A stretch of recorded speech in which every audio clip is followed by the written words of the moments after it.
Does she slay? She slays. I don't even know what that means, but the kids say it. And in that scene, I felt particularly ridiculous because I was the only one doing it. And I was like, I'm going to have egg on my face. Good morning, ladies. How are you? Good morning. How is it? How's this trip? How's it all going? Are people loving the film? Are you enjoying talking about the film? Oh, I just want to talk about the film for the rest of my life. Say it like you mean it. Kathryn, it's your first outing with Ant-Man. Yes, it's my first time in a Marvel movie, and I'm so excited to be on your show, having my breakfast tea. Yeah. I feel very British. I love London. We filmed the movie in London. I know, in Pinewood. Kathryn, you play Ant-Man's daughter, right? Yes. And you, Cassie Lang. And you have to have a word with Dad because Dad's got a bit lazy from a superhero point of view. Tell us about that. Right. I think when you're little, you really look up to your parents and you think they're awesome. You know, they're superheroes just normally. And then you get older and you're like, you're not that cool. So she's showing him, you better be cool. I want you to step up. And she's really just trying to be like him. Yeah. She wants to make him proud. And his point is, look, I've saved the world twice or the universe twice. Right. So why do I have to do it again? And he's book. Peaked. He's got a book Ant-Man deal. has peaked. Is that right? He's got a book deal. He hasn't been on your show to talk about the book yet? No, not yet. No? It's a bestseller. You can really buy it. No, so she's trying to show him how it's done. That's really clever writing, though, isn't it? It's so funny. I love it when, movies start to have a take on their own movie like it's real. Mm-hmm. It's like, I'm a superhero. Come on, I got a book deal now. I got a house in Malibu. I got a compound in New Mexico. This is the way I roll. This is how superheroes roll. Right? And you'll say, no, Dad, no. I'm like, that's not enough. You're not done yet. So I'm trying to take over, but Cassie really has no idea what she's doing. She's a total mess. It was my first Marvel movie. Yep. So if you see the movie, you see Cassie Lang kind of tripping up and everything, like being kind of a dork, but that's really just Kathryn. Right. Trying to figure out how to be a superhero too. Okay, Evangeline, for people who don't know, and we didn't see the first two, but we've seen this one. You don't have to have seen the first two. Can you sort of bring us up to date from your point of view, from your character's point of view, you and Ant-Man as a thing?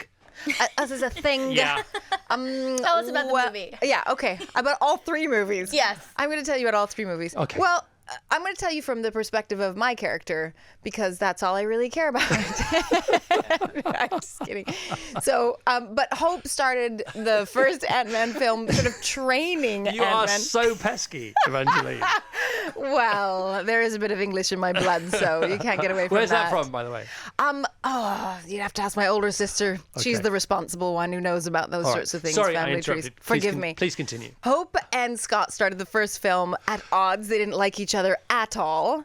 In the second film, they had begun to get romantic, and then he went off with Captain America, and she was really jealous about it. So he was in the doghouse for a while. But none of that necessarily needs to be known when we start the third film, where they're madly in love. Their life couldn't be more perfect.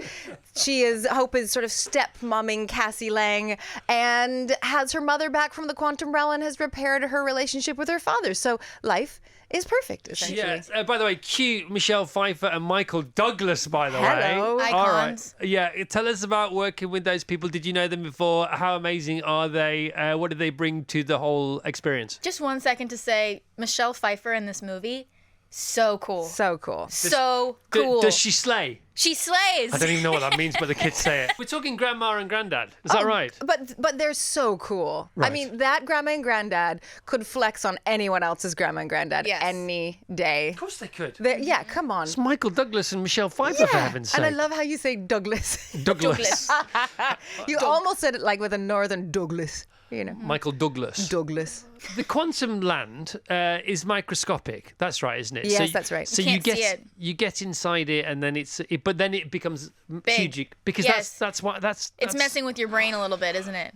Actually, it didn't become big. We just became Really even small. more microscopic. You can't even see us. I took a physics class after we shot the movie to try to understand. Right. And so it's like... Did you really? Our universe is like smaller than our fingernail, right? You can't even see it. Yeah. So imagine that. And then we go even smaller into another universe. So there's just like more universes in every universe.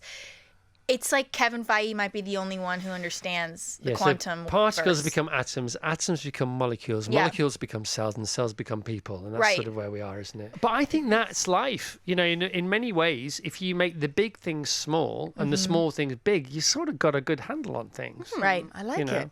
It's I like that philosophy. A lot of showbiz is a bit like that. This show's a bit like that. Yeah. The big things get all the headlines. So let's make them small because Right. there might be some kind of nefarious reason for that.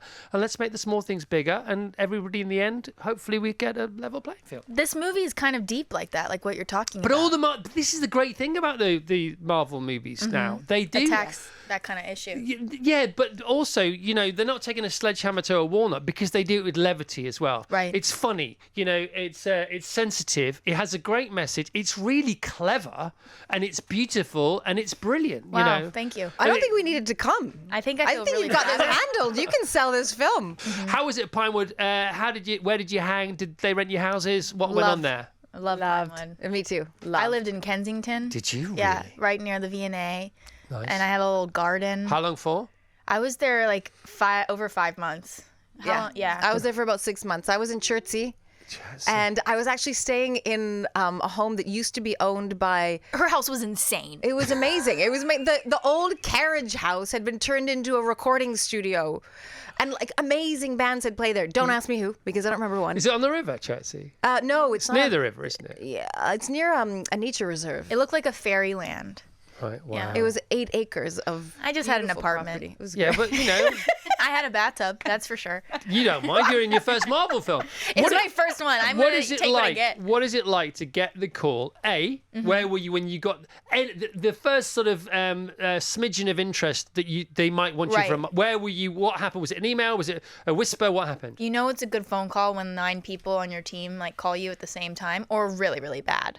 And they called me and they were like, you have a meeting with the director tomorrow. So I had the meeting in my closet in my house because my dogs bark really loud. And everyone had to find a quiet spot, Cool. during COVID for meetings. But then I found out I got the job on a press tour.